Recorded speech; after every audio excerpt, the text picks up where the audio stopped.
The other southbound Baltimore-Washington Parkway as you come up on Route 50. This one's over the... Sur l'axe sud de la voie rapide Baltimore-Washington, la circulation se ralentit à l'approche d'une entrée sécurisée qui disparaît dans la forêt.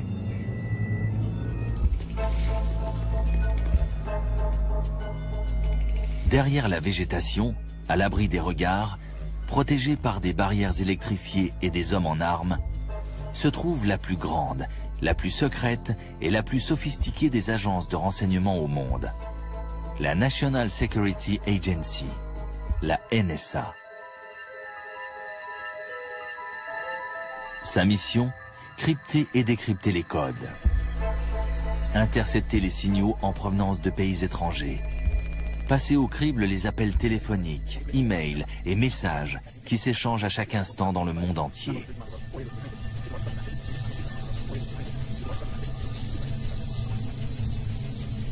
Quotidiennement, ce sont plus de 20 000 personnes qui se rendent sur le site de la NSA, transformée en véritable ville secrète. À la différence des agents de la CIA qui espionnent sous couverture, les mathématiciens, linguistes et informaticiens de la NSA travaillent uniquement par le biais de la technologie. Le journaliste James Bamford a fait de la NSA son sujet de prédilection depuis 25 ans.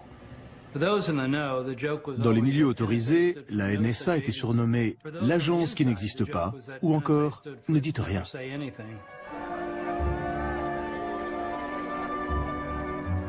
Pendant la guerre froide, les postes d'écoute de la NSA couvraient quasiment tout le territoire soviétique et interceptaient les communications militaires et diplomatiques.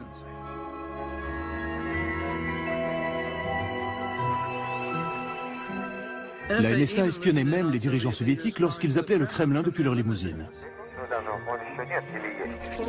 Dans son QG de Fort Meade, dans le Maryland, la NSA utilisait des superordinateurs pour décrypter les communications codées.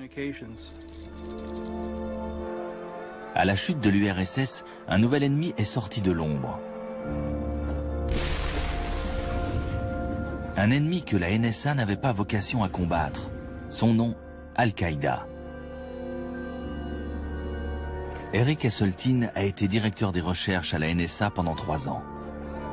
Les Russes étaient faciles à trouver et difficiles à éliminer, alors que pour les terroristes, c'est l'inverse. À la différence des soviétiques, Al-Qaïda est une petite cible constamment en mouvement. Son état-major se trouve dans des camps de montagne isolés et ses soldats communiquent par téléphone cellulaire ou satellite. Au départ, le travail de la NSA consistait à localiser un ennemi connu et statique. Puis il a fallu localiser un ennemi inconnu, en mouvement, et dont on ignorait le mode de communication. La NSA a donc dû s'adapter afin d'affronter un adversaire de plus en plus dangereux.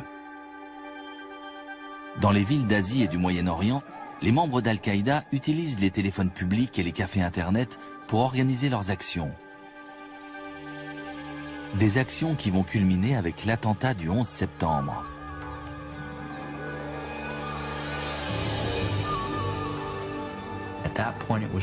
À ce moment-là, c'est devenu une véritable course contre la montre. Il a fallu restructurer nos services afin de développer les compétences nécessaires pour faire face à des individus ou à des petits groupes d'individus agissant dans le monde entier sans tenir compte des frontières. Mais toute la question était de savoir si on allait réussir à se réorganiser dans les temps. D'autres questions restent en suspens. La NSA écoutait-elle les communications d'Al-Qaïda avant le 11 septembre? Quel rôle a-t-elle joué? Les États-Unis sont-ils à l'abri d'une nouvelle attaque de ce type aujourd'hui?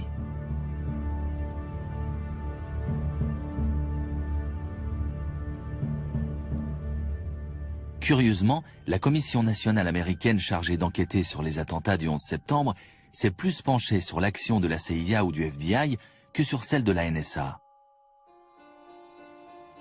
Mais en mettant bout à bout différents documents non confidentiels, le rôle de la NSA dans la guerre contre le terrorisme apparaît clairement. Au cours de mes recherches, j'ai compulsé des milliers de documents accessibles au public, notamment des comptes rendus des renseignements, les minutes des procès de plusieurs terroristes et surtout une chronologie secrète du FBI concernant les agissements des terroristes du 11 septembre. Et ce qui ressort de tout ça, c'est que le chef d'Al-Qaïda était sur écoute bien avant les attentats.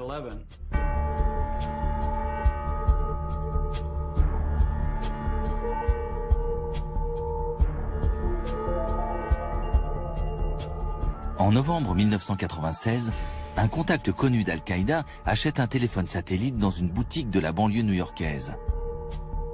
Ce téléphone est pour Oussama Ben Laden.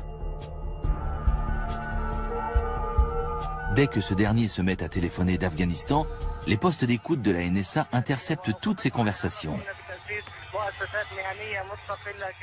Michael Scheuer, l'analyste de la CIA responsable de l'unité Alex Station chargée de traquer Ben Laden, est particulièrement intéressé par ces informations. Le téléphone satellite d'Oussama Ben Laden a été une véritable aubaine. Non seulement ça nous a permis de savoir où il se trouvait en Afghanistan, mais également où était établie l'organisation Al-Qaïda à partir des appels qu'il recevait de différentes parties du monde. Ce type d'écoute fait partie du renseignement d'origine électromagnétique, aussi appelé ROEM. Les téléphones satellites émettent un signal capté directement par un engin en orbite au-dessus de l'océan Indien. En passant en revue tous les appels reçus ou émis d'Afghanistan, la NSA identifie rapidement le numéro de téléphone de Ben Laden.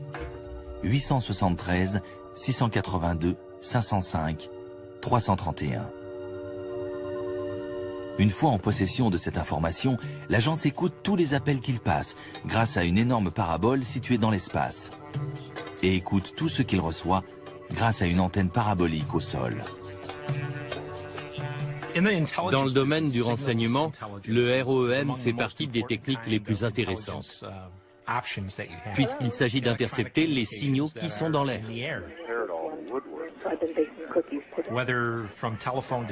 Et cela que ce soit des signaux de téléphone cellulaire, de satellite ou de téléphone satellite. La NSA intercepte toutes ces données grâce à différents moyens électroniques. Mais ça reste des signaux, tant qu'il n'y a pas quelqu'un au bout pour les analyser. Les analystes vont déterminer quels sont les numéros appelés par Ben Laden et à quelle fréquence. Ils s'aperçoivent alors que la majorité des appels qu'ils passent depuis l'Afghanistan sont pour une résidence située au Yémen, à 3000 km de là.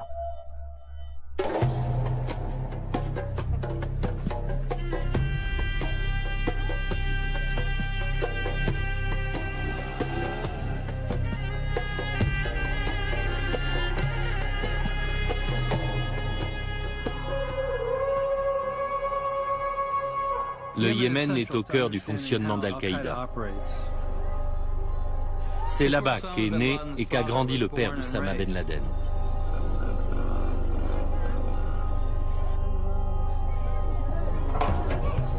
C'est une culture basée sur les clans et le secret. Ça ne m'a pas surpris que Ben Laden choisisse la capitale yéménite, Sanaa, pour y installer son QG logistique. En revanche, ce qui m'a surpris, c'est qu'il ait choisi l'un des quartiers les plus pauvres.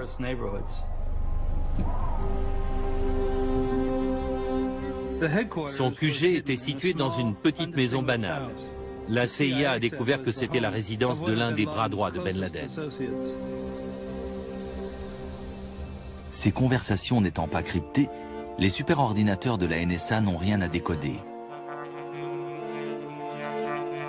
Les transcripteurs et linguistes de l'agence peuvent donc intervenir pour traduire, mettre par écrit et résumer le contenu de ces appels. Ces résumés sont ensuite transmis à la CIA. Mais les analystes de l'unité Alex Station vont plus loin. Ils sont convaincus que ce n'est qu'en étudiant soigneusement chaque mot qu'ils pourront comprendre les intentions de Ben Laden. À force de lire ces conversations, on s'est aperçu qu'un terme comme bouteille de lait, par exemple, ne voulait pas forcément dire bouteille de lait. Et on a fini par comprendre de quoi il était véritablement question. Mais pour ça, on avait absolument besoin de transcriptions écrites littérales. On est donc allé à la NSA à Fort Meade pour rencontrer la directrice adjointe responsable des transcriptions. Mais elle nous a dit qu'elle ne nous communiquerait pas ces documents. Point final. La politique de la NSA a toujours été de ne pas partager ces données brutes, même avec les autres agences de renseignement. Convaincu de l'importance de ces échanges téléphoniques, Michael Scheuer parvient à convaincre ses supérieurs de la CIA d'investir dans une station d'écoute au sol. Mais sans satellite, il lui manquera la moitié des conversations. On a intercepté et fait traduire la moitié de ces échanges, qu'on a envoyés à la NSA en leur demandant l'autre moitié. Mais on n'a jamais pu l'obtenir.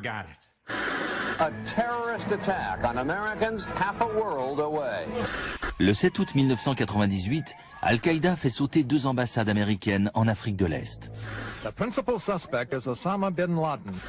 Bien que la NSA et la CIA aient placé le réseau terroriste sur écoute, elles seront incapables de déjouer ces 2 attentats à la voiture piégée.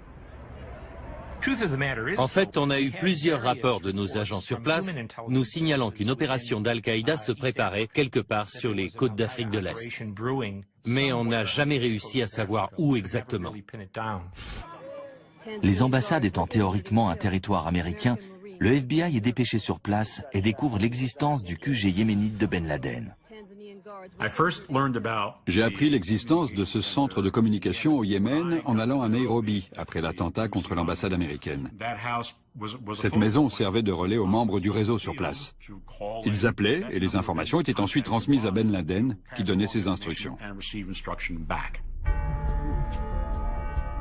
Pour localiser le chef terroriste, les Américains n'ont que 3 solutions. Les satellites de reconnaissance, les espions sur le terrain ou les écoutes téléphoniques, le domaine de prédilection de la NSA. Des individus qui se cachent dans une grotte quelque part constituent des cibles minuscules, comparées à une division armée ou à un complexe de missiles. Donc les satellites de reconnaissance n'étaient pas d'une grande utilité. Les espions sur le terrain non plus, car les membres d'un réseau terroriste ont souvent des liens de parenté. Donc il est difficile d'obtenir des informations sur eux. C'est là que la NSA a compris le rôle qu'elle pouvait jouer dans la guerre contre le terrorisme.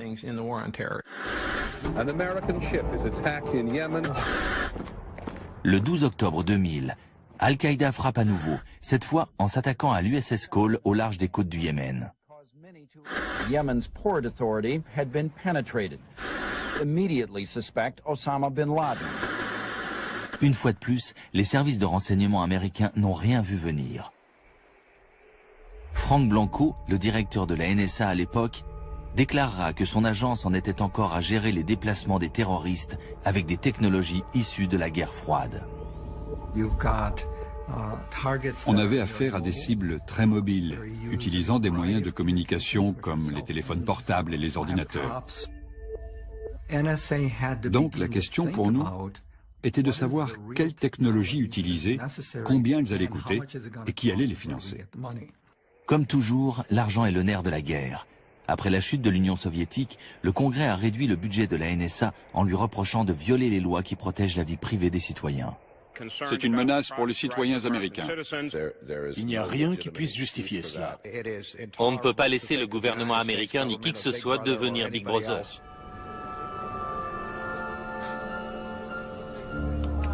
Les activités d'espionnage sont interdites sur le sol américain, sauf autorisation d'une cour spéciale, en vertu du Foreign Intelligence Surveillance Act. J'ai interviewé le général Hayden, le responsable de la NSA, et à ma grande surprise, il m'a appris qu'il y avait moins de 5 personnes sur écoute aux États-Unis à ce moment-là, contrairement à l'image véhiculée par Hollywood dans des films comme Ennemi d'État. The National Security Agency conducts worldwide surveillance, fax, phones, satellite communication. The only ones in the country, including the military, could possibly have anything like this.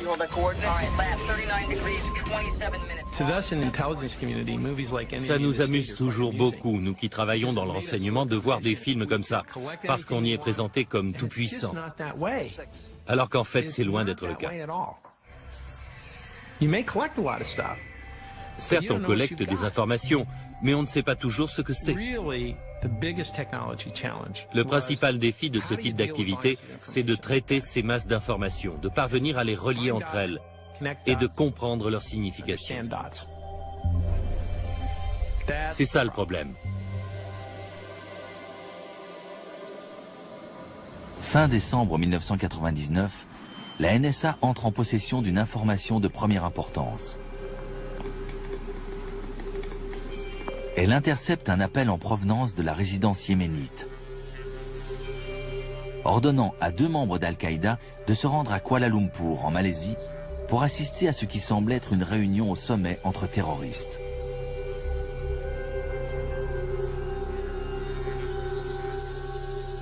Les 2 membres d'Al-Qaïda sont Khalid al-Mihdhar et Nawaf al-Azmi.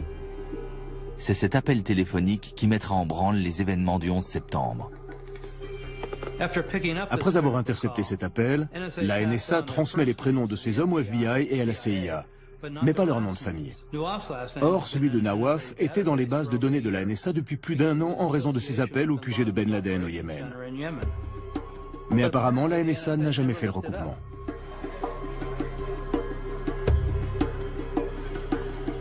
La CIA trouve le nom de Khalid al-Mihdhar dans sa base de données et demande aux agents de sécurité d'un checkpoint de Dubaï de faire une copie de son passeport. Lorsque les analystes de la CIA la reçoivent, ils sont étonnés d'y découvrir un visa en bonne et due forme pour les États-Unis. L'unité Alex Station de la CIA doit alors collaborer avec 2 agents du FBI, Doug Miller et Mark Rossini. Dès que les terroristes sont arrivés à Kuala Lumpur, la CIA a demandé aux services secrets malaisiens de les surveiller et d'en apprendre le maximum sur eux. Ils ont été suivis et photographiés. À ce moment-là, on savait que l'un des 2 avait un visa pour les États-Unis. Redoutant qu'un terroriste d'Al-Qaïda n'entre aux États-Unis, les 2 agents du FBI s'apprêtent à prévenir leur agence. Mais un responsable de la CIA s'y oppose. Comme j'étais l'agent avec le plus d'ancienneté, je suis allé voir la personne qui chapeautait les écoutes du QG yéménite et je lui ai dit « Mais qu'est-ce que vous faites ? Il faut prévenir le FBI. Ces hommes sont clairement dangereux et l'un d'entre eux a un visa à entrée multiple pour les États-Unis. Il faut prévenir le FBI. » Elle m'a répondu « Non, cette affaire n'est pas du ressort du FBI, ce n'est pas sa juridiction. » Donc je suis allé voir Doug et je lui ai dit « Mais qu'est-ce qu'on peut faire ?» Si j'avais décroché le téléphone pour appeler le FBI, j'aurais enfreint le règlement et j'aurais immédiatement été mis à pied. On m'aurait retiré mes accréditations et j'aurais dû partir. Le plus étonnant dans toute cette histoire, c'est que la CIA avait des agents du FBI qui travaillaient dans leur unité surveillant Ben Laden.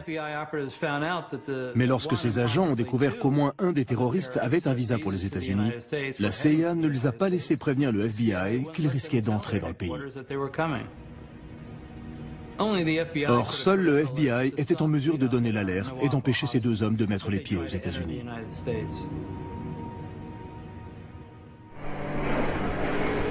15 janvier 2000, aéroport international de Los Angeles. Le vol United Airlines numéro 2 arrive de Bangkok, où la CIA a perdu la trace des 2 terroristes. Ces derniers viennent d'arriver à Los Angeles et passent les contrôles de l'immigration sans éveiller les soupçons. 15 jours plus tard, ils s'installent incognito dans la banlieue de San Diego. Le FBI a établi cette chronologie après les attentats du 11 septembre. La chronologie retrace les faits et gestes des pirates de l'air lorsqu'ils étaient aux États-Unis, au vu et au su de tous. Les 2 hommes ont un permis de conduire à leur nom et ils ont ouvert un compte dans une banque locale pour recevoir les virements d'un financier connu d'Al-Qaïda. Leur numéro de téléphone est même dans les pages blanches de l'annuaire de San Diego.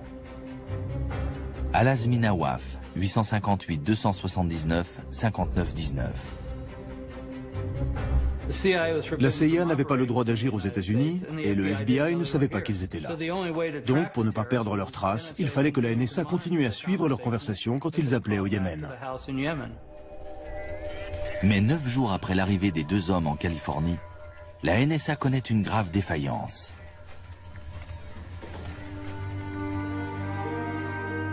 Le 24 janvier 2000, j'ai reçu un coup de fil qui disait « On a un problème ».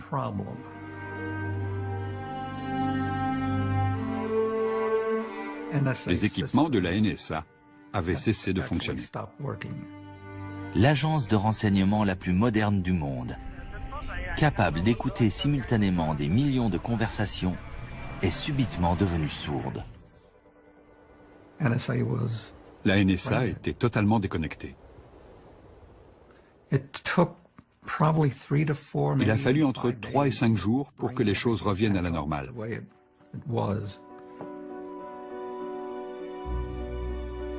On ne saura jamais si la NSA a manqué des conversations entre terroristes durant ces 5 jours. Mais ce qui est certain, c'est que les deux hommes en ont profité pour s'installer dans leur nouvel environnement. Comme on le voit dans la chronologie du FBI, le 5 février 2000, Almidar a signé un bail pour un appartement au 6401 Montada Road à San Diego. Le 25 février, il achète une Toyota Corolla, toujours à San Diego. Le 28 février, la Progressive Insurance Company vérifie la police d'assurance d'Almidar, dont le numéro est le 604 75 921-0.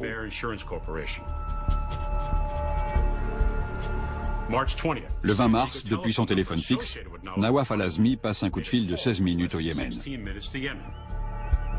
Il s'agit de l'un des nombreux appels passés depuis San Diego au QG communication de Ben Laden que la NSA a placé sur écoute depuis plus de 3 ans.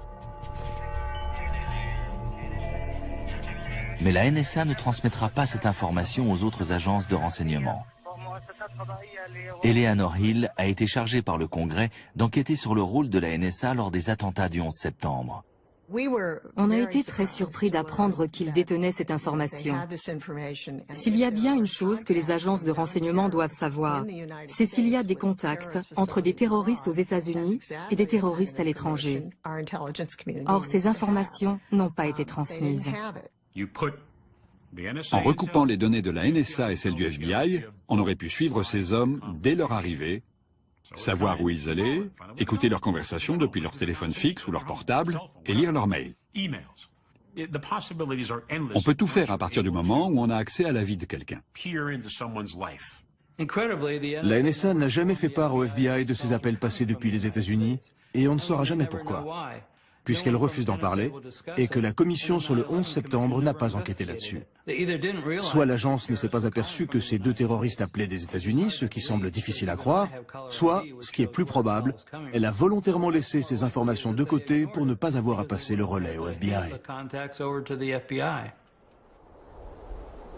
Le silence de la NSA s'explique peut-être aussi par la mise en garde du Congrès contre toute atteinte à la vie privée des Américains.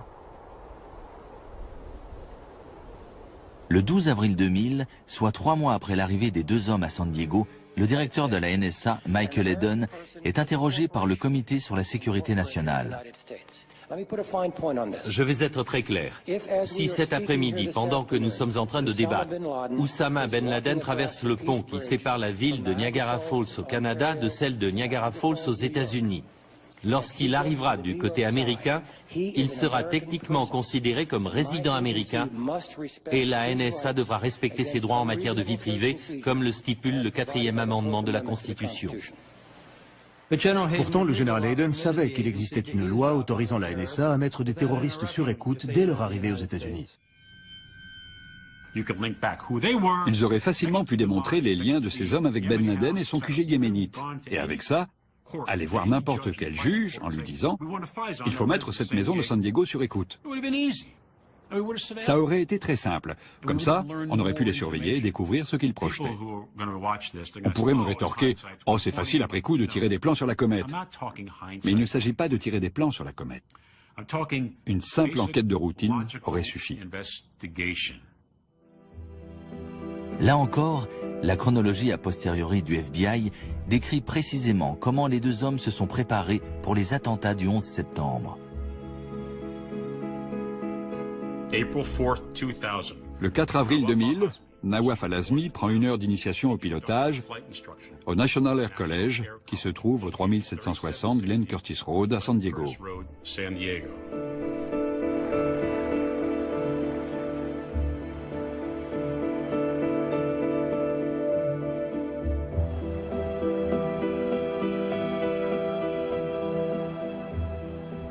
Le 4 mai, Khalid Al-Mihdhar paie par carte bancaire 2 kits de pilotage Jebsen.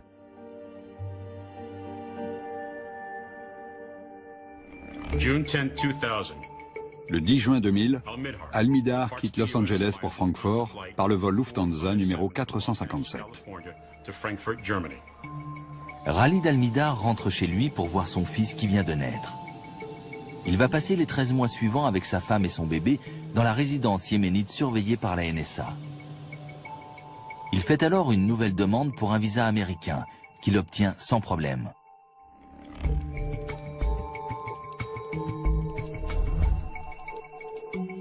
Le 8 décembre 2000, Hani Hanjour, l'un des autres terroristes du 11 septembre, arrive à San Diego. 3 jours plus tard, il rejoint Nawaf Al-Azmi, et tous deux partent pour le New Jersey où les attendent tous les autres pirates de l'air. La chronologie du FBI détaille leur périple de 5 mois. Le 1er mars 2001, Hanjour suit une formation de 8 heures sur un simulateur de vol chez JetTech. Le 1er avril, Nawaf Al-Azmi est verbalisé par la police de la route de l'Oklahoma pour excès de vitesse et non port de la ceinture de sécurité. Le 1er mai, Al-Azmi porte plainte dans un commissariat du comté de Fairfax, en Virginie, pour agression par un inconnu de race noire. Le 21 juin 2001, un journaliste de la chaîne de télévision Middle East Broadcasting Corporation interroge des lieutenants de Ben Laden en Afghanistan qui laissent entendre qu'une attaque d'envergure se prépare. Les forces américaines au Moyen-Orient sont alors placées en état d'alerte.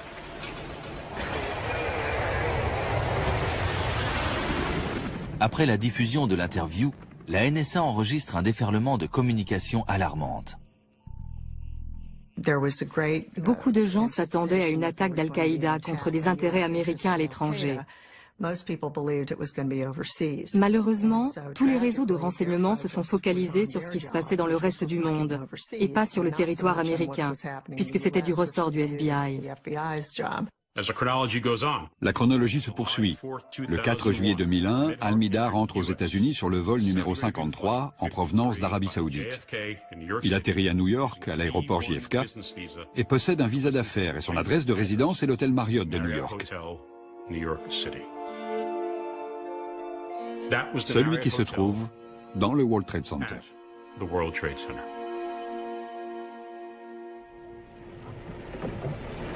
Afin de finaliser leur attaque, Al-Azmi, Al-Mihdhar et Hanjour prennent l'autoroute en direction du sud.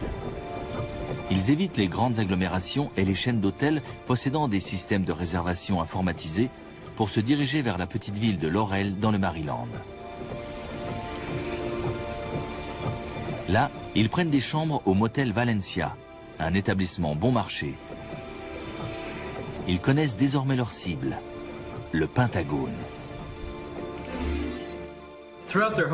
Tout au long de leur périple, que ce soit à San Diego, dans le New Jersey ou à Laurel, dans le Maryland, ils communiquaient régulièrement avec le QG de Ben Laden au Yémen.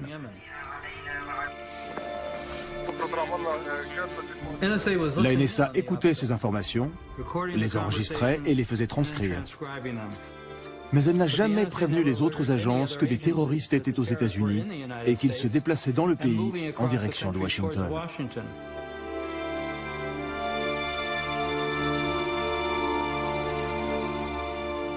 De prime abord, la ville de Laurel ressemble à toutes les agglomérations en périphérie de Washington. La différence, c'est que cette ville est juste à côté du site de la NSA. Tandis que l'agence capte une avalanche de messages annonçant une attaque imminente de Ben Laden, ces terroristes se sont installés aux portes mêmes de la NSA.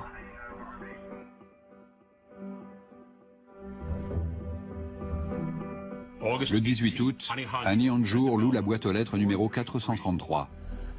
La veille de l'attentat, Nawaf Al-Azmi achète pour $36,65 de marchandises chez Walmart et Khalid Al-Mihdhar fait des achats au Food Factory.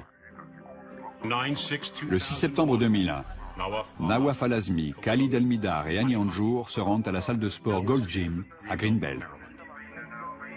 Les pirates de l'air se sont parfaitement fondus dans la population. Pour le détournement, ils ont acheté leurs armes improvisées dans un magasin qui se trouvait à 2 pas de la NSA. Et ils n'ont éveillé l'attention de personne.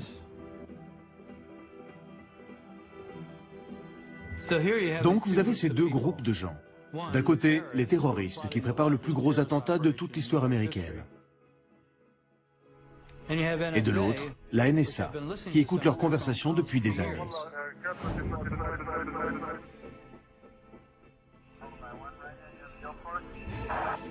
Et ces deux groupes se retrouvent côte à côte, chacun ignorant la présence de l'autre.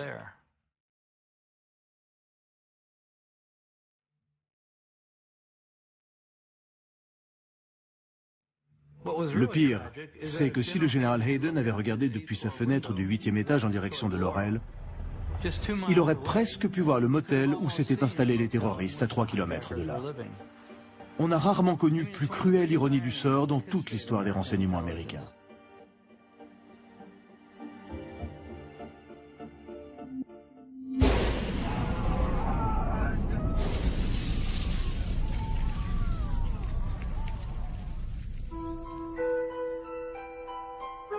Le jour de l'attentat, la plupart des employés de la NSA reçoivent l'ordre d'évacuer le QG de Fort Meade.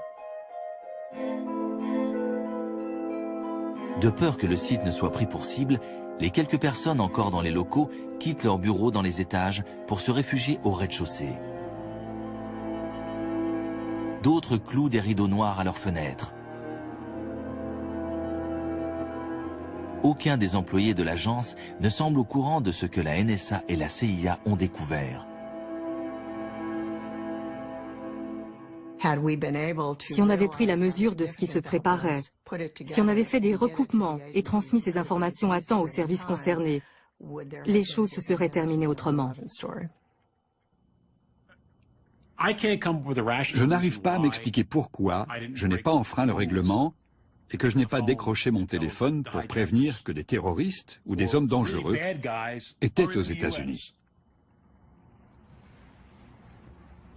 Je ne sais pas si j'arriverai à être au clair un jour avec ça.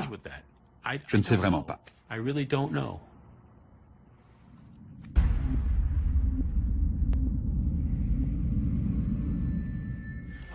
Le 13 septembre, je me suis exprimé devant une salle vide, mais cette allocution a été retransmise à tous les employés de la NSA. J'y évoquais le difficile équilibre à trouver dans une démocratie entre sécurité et liberté. J'ai dit qu'il y aurait des pressions pour faire pencher la balance du côté sécuritaire et que notre travail à la NSA était de préserver la liberté des citoyens américains en leur garantissant à nouveau la sécurité.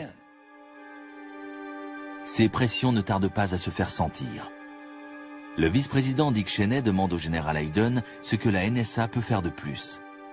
Ce dernier lui répond alors « Pas grand-chose sans enfreindre le Foreign Intelligence Surveillance Act, la loi qui oblige la NSA à obtenir un mandat pour mettre sur écoute des Américains. » 3 semaines après les attentats, George Bush décide de passer secrètement outre cette loi en publiant un décret. Dorénavant, la NSA n'aura plus à demander de mandat à un juge pour pouvoir procéder à des écoutes aux États-Unis. La réponse aux événements du 11 septembre aura donc pris la forme d'une carte blanche pour espionner n'importe qui, n'importe où. L'autre réaction au 11 septembre a été la prise de mesures très strictes. Il fallait agir de façon à ce qu'une attaque de ce type ne puisse plus se reproduire. Mais pour que ces nouvelles mesures portent leurs fruits, la NSA doit entrer de plein pied dans l'ère des communications modernes. L'essentiel des communications, qui s'effectuaient jusque-là par le biais de signaux satellites facilement interceptables, transite désormais par des câbles à fibre optique enfouis sous les mers. Pour mieux comprendre le défi auquel est confrontée la NSA, nous avons suivi le trajet d'un email à travers la planète. James Bamford est à Kuala Lumpur pour effectuer des recherches sur le réseau de communication d'Al-Qaïda.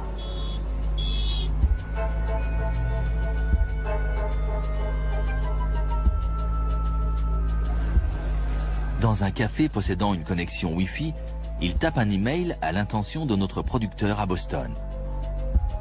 Son message est anodin, mais il contient des phrases et des mots-clés que les superordinateurs de la NSA sont programmés pour repérer. Comme par exemple, faire sauter la Maison Blanche, détruire le Capitole ou guerre biologique. Lorsqu'il appuie sur la touche Envoi, son email rejoint instantanément les dizaines de messages qui transitent par le réseau Internet sans fil.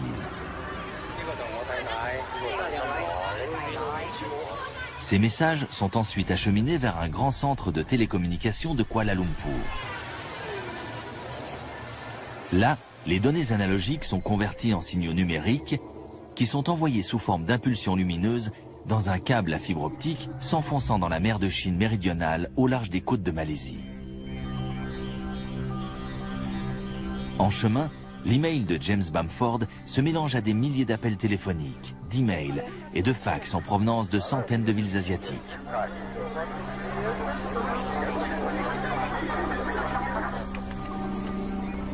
Puis cet amas de données traverse l'océan Pacifique à la vitesse de la lumière. 5 centièmes de seconde après que le message a été envoyé, il arrive à 2 mètres sous cette plage de Californie, près de la ville de Morro Bay.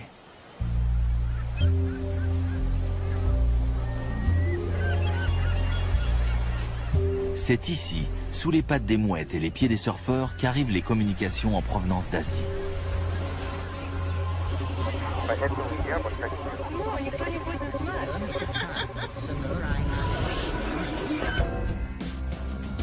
À quelques kilomètres dans les terres, les messages transitent par un petit bâtiment anodin près de San Luis Obispo.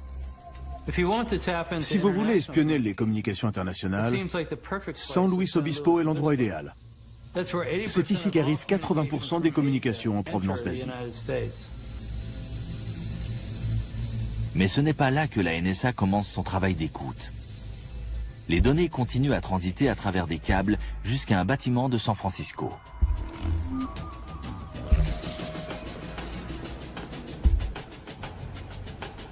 Ce bâtiment, situé au 611 Folsom Street, est un centre de communication de AT&T, le principal opérateur américain de téléphonie.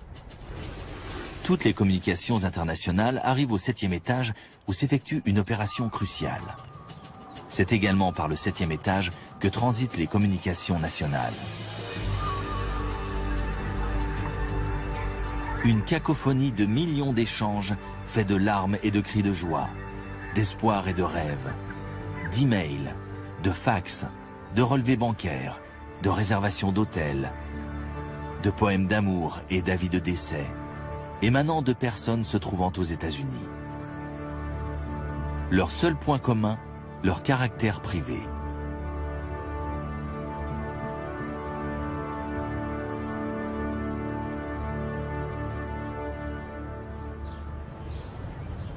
En 2003, un ingénieur de AT&T remarque que les câbles du 7e étage ont été reroutés de façon à envoyer toutes les communications nationales et internationales dans une pièce secrète au 6e étage.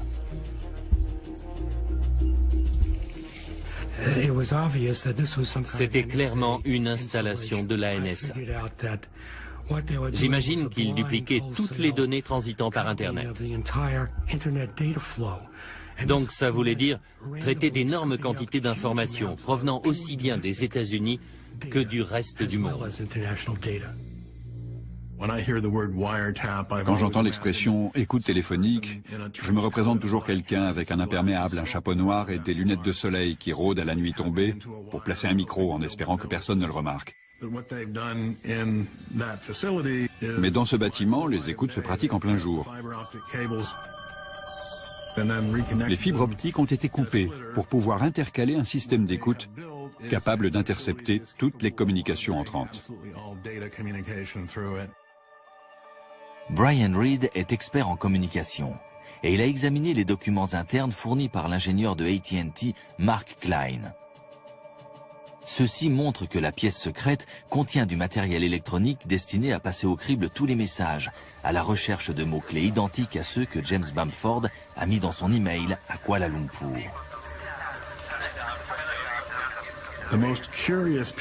Le système le plus atypique dans cette pièce, c'est un appareil permettant de rechercher en temps réel tous les messages contenant un mot donné, comme par exemple colibri, ou bien tous les messages envoyés dans la ville de Mobile, en Alabama, ou encore tous les messages contenant le mot colibri envoyés dans la ville de Mobile, en Alabama.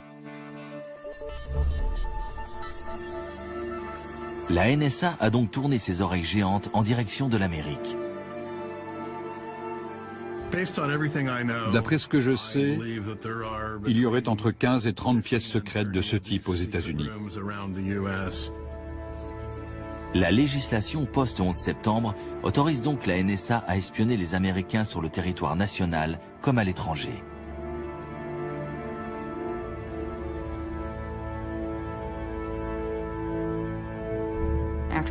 Après les attentats, on a été équipé d'un nouveau système qui interceptait les communications des téléphones satellites en Irak, en Afghanistan et dans les zones alentours.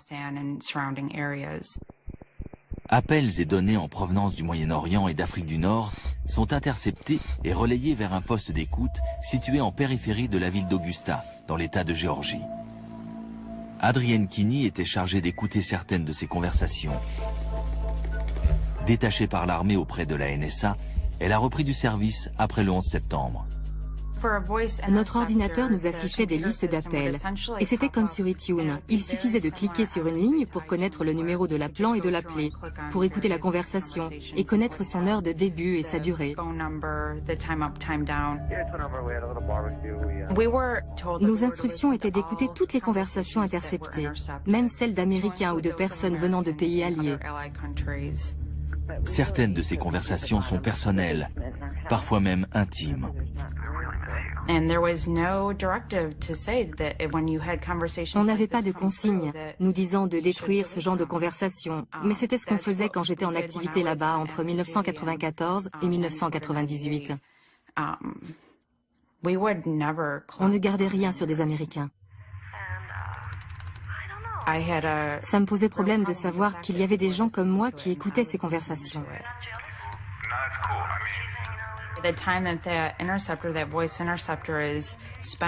Le temps qu'on passait à écouter ces conversations aux États-Unis, c'était autant de temps qu'on ne passait pas à écouter des conversations en rapport avec des organisations terroristes.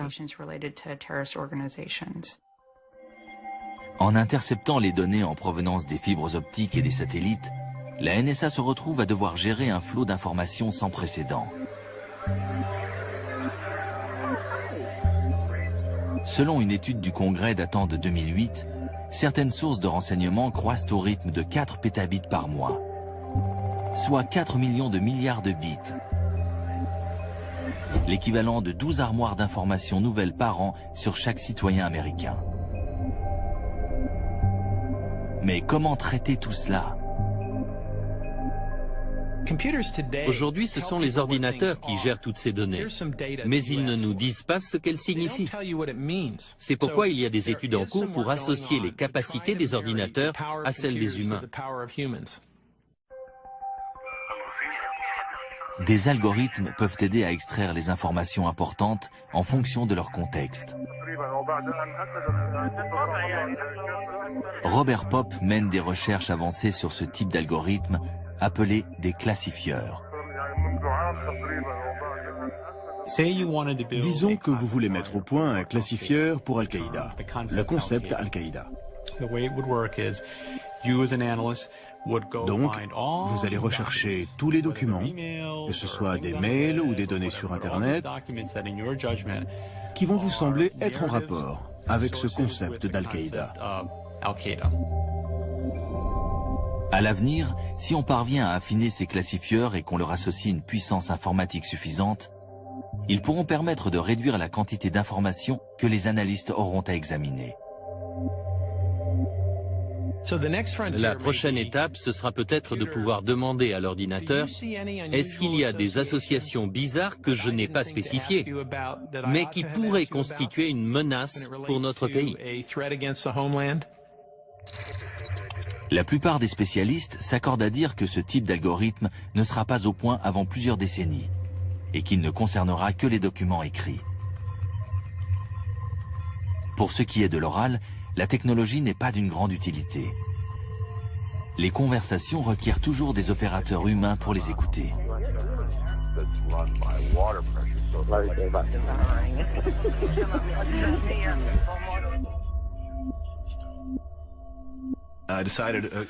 Quelques semaines après le 11 septembre, j'ai décidé de prendre des cours d'arabe.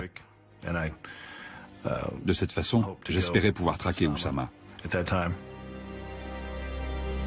David Murphy Falk est l'un des milliers de linguistes formés par la NSA aux opérations de transcription. La NSA dépense des milliards de dollars pour obtenir des informations, les traiter et les acheminer secrètement jusqu'à un traducteur qui va pouvoir les comprendre et en faire une transcription. Or, je me suis aperçu que beaucoup de traducteurs n'avaient pas le niveau requis pour pouvoir faire ça. Ils se contentaient de manier du matériel très sophistiqué sans avoir les capacités linguistiques pour travailler correctement. Avant le 11 septembre, le budget des services de renseignement américains, toutes agences confondues, était de 26,7 milliards de dollars. En 2008, il a quasiment doublé. Le montant perçu par la NSA est tenu secret, mais il représenterait plus du tiers du budget global. Plus que le ministère des Finances, de l'Intérieur ou du Travail. Quant aux effectifs de la NSA, ils ont dépassé les 35 000 personnes. Maintenant qu'on a investi des sommes colossales dans la refonte des services de renseignement, est-ce qu'on peut vraiment dire qu'on est plus en sécurité aux États-Unis? Globalement, je dirais que oui. Il n'y a pas eu d'autres attaques. Et désormais, il y a une meilleure coordination et un meilleur partage des informations entre agences. Mais est-ce qu'on peut pour autant relâcher notre vigilance et baisser la garde? Non. Sans quoi on risque un retour de bâton. Il est très difficile de tracer une limite claire entre le renseignement international et le renseignement national. Ça ne veut pas dire que les agences chargées des renseignements internationaux doivent espionner à tous les coins de rue aux États-Unis. Mais il est indispensable qu'il y ait une excellente coordination entre la CIA et la NSA d'un côté et le FBI de l'autre. Sans quoi il y a des choses qui vont passer entre les mailles du filet, comme ça a été le cas lors du 11 septembre.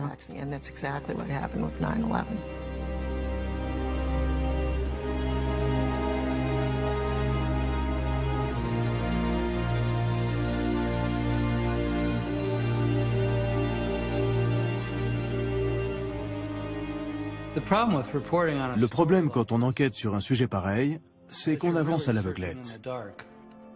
De l'extérieur, on ne peut jamais vraiment savoir ce qui se passe à l'intérieur. En l'absence d'enquête officielle, certaines questions resteront sans réponse, comme par exemple, pourquoi la NSA n'a-t-elle pas réagi pour empêcher les attentats du 11 septembre? Pourquoi n'a-t-elle pas transmis ces informations à la CIA et au FBI qui auraient pu peut-être empêcher les attentats?